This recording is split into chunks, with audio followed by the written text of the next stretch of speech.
Kashi railway station के बाहर गौरी अपनी रिक्शा पर बैठी कोई सवारी मिलने का इंतजार कर रही थी।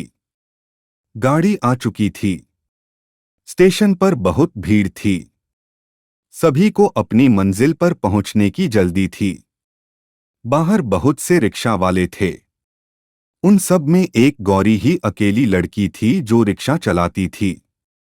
बहुत से यात्री उसे लड़की है, कमजोर होगी समझकर उसके पास से निकल गए और उसे सवारी नहीं मिली। आधा घंटा बीत चुका था।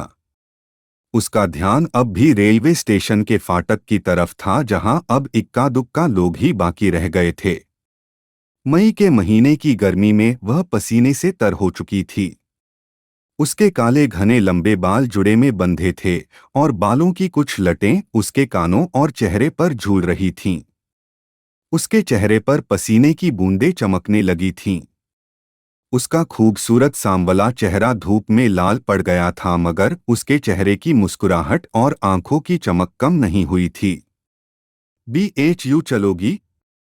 आवाज सुनकर उसने पीछे मुड़कर देखा। एक आकर्षक नौजवान उससे पूछ रहा था। BHU के हॉस्टल चलोगी? उसने सवाल दोहराया। गौरी ने हाँ में सिर हिला दिया। हाँ, पर 30 रुपए लगेंगे। ठीक है, नौजवान ने हाँ में सर हिला दिया। उसके कंधे पर सिर्फ एक बैग था। वह रिक्शा पर सवार हो गया।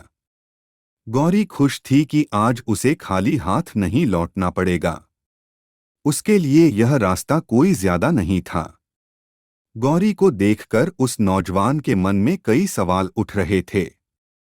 वह सोच रहा था, यह लड़की अन्य औरतों की तरह लोगों के घरों में काम न करके मर्दों की तरह सड़कों पर रिक्शा ही क्यों चलाती है। जब उससे रहा नहीं गया तो वह गौरी से पूछ बैठा, कब से रिक्शा चला रही हो? गौरी मुस्कुरा दी। उसने पीछे मुड़कर देखा और बोली, 2 साल हो गए साहब रिक्शा चलाते हुए। तुम्हारे माँ और बाबा? मेरा मतलब है, उन्हें अजीब नहीं लगता? उस नौजवान ने पूछा। मेरा कोई होता तो शायद उसे बुरा लगता साहब। मेरे पैदा होते ही मेरी माँ चल बसी। जब 12 बरस की हुई तो बाबा भी मुझे इस दुनिया में अकेला छोड़कर चले गए। मेरे बाबा रिक्शा चलाते थे। जब वह हर रोज थक कर लौटते और मैं उनके हाथ में पानी का गिलास रखती तो वह मुस्कुराकर अपना हाथ मेरे सर पर रख देते। मैं यह सोचती थी कि काश कोई ऐसी तरकीब निकल आए कि मोटर की तरह मेरे बाबा का यह रिक्शा भी अपने आप चलने लगे ताकि मेरे बाबा के पैरों को थकना न पड़े। उस नौजवान की उत्सुकता अभी भी कम नहीं हुई थी। उसने फिर सवाल पूछा, मगर तुम्हारी रिक्शा में तो मोटर है, देखो। रिक्शा अपने आप चल रहा है। गौरी ने फिर पीछे मुड़कर देखा। हाँ साहब, अब रिक्शा अपने आप चल रहा है। बाबा के जाने के बाद मैंने कई साल तक हर दिन इस रिक्शा को लेकर एक ही सपना देखा था। मेरे बाबा की बस यही एक निशानी है मेरे पास। मैं लोगों के घर में झाड़ू बर्तन करती, लेकिन जब हर रात घर आकर अपने बिस्तर पर पड़ती तो मेरी आंखें बाबा के इस रिक्शा को देखते हुए बंद हो जाती।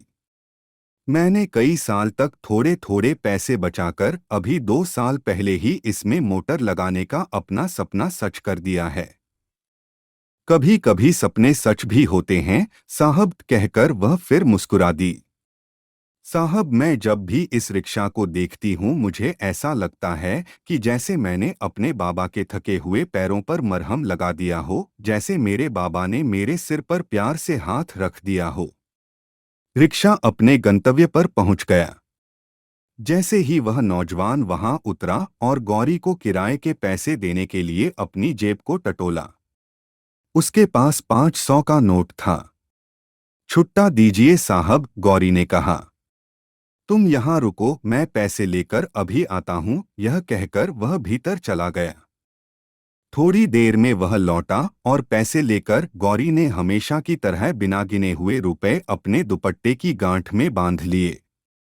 घर आकर जब उसने उन मुड़े हुए 10-10 के नोटों को खोला तो उसमें से एक कागज निकला। गौरी कभी स्कूल नहीं गई थी। वह पढ़ना लिखना नहीं जानती थी, इसलिए समझ नहीं पाई कि उस कागज पर क्या लिखा था। अब वह कागज किसे दिखाती? जाने क्या लिख होगा उस अनजाने मुसाफिर ने। वह जानना जरूर चाहती थी कि वह अजनबी उसे कहना क्या चाहता था। उसकी इसी सोच ने उसे पढ़ना लिखना सीखने के लिए विवश कर दिया। शाम के वक्त मोहल्ले के मास्टर जी के पास जाकर वह पढ़ने लगी। जब तक वह खत पढ़ने लायक हुई तब तक सूरज आसमान पर कई महीने का सफर तय कर चुका था। उसने वह कागज संदूक से निकाला। शब्दों को जोड़ जोड़ कर खत पढ़ने की अपनी कोशिश में वह कामयाब हुई। उस खत में लिखा था, तुम बहुत बहुत प्यारी हो। मैं तुम्हारी सादगी, खुददारी और अपने पिता के लिए तुम्हारे प्यार से बहुत प्रभावित हुआ हूँ। तुम जितनी सुंदर हो उससे भी ज्यादा प्यारा और सुंदर तुम्हारा मन है। मेरा नाम योगेश है। मैं यहाँ BHU में विद्यार्थी हूँ। किसी बड़े घर का नहीं हूँ, लेकिन हाँ, मेरे इम्तिहान होने वाले हैं। उम्मीद है कोई न कोई नौकरी जरूर मिल जाएगी। 15 दिन के बाद मैं यहाँ से हमेशा के लिए चला जाऊंगा। यदि मुझ पर भरोसा कर सको तो जान लो, सिर्फ एक ही मुलाकात में मेरे दिल ने ये चाहा है कि अपने जीवन का बाकी हिस्सा तुम्हारे साथ गुजार दूं। अगर तुम इसके लिए राजी हो तो 15 दिन के भीतर मुझे उसी समय और उसी जगह आकर मिलो जहां तुमने मुझे छोड़ा था। मैं हर जीवन भर का साथ निभाने का सपना दिखा गया था उसे। काश वह पढ़ी लिखी होती। काश वह उन शब्दों को समय रहते पढ़ पाती। काश वह अनजाने अजनबी मुसाफिर से फिर मिल सकती। अपने बाबा के जाने के बाद पहली बार गौरी इतना रोई थी। रोते रोते सुबह हो गई। गौरी अपनी रिक्शा को चमकाने लगी ताकि वह फिर से काशी रेलवे स्टेशन पर जाकर सवारियों को उनकी मंजिल तक पहुंचा सके।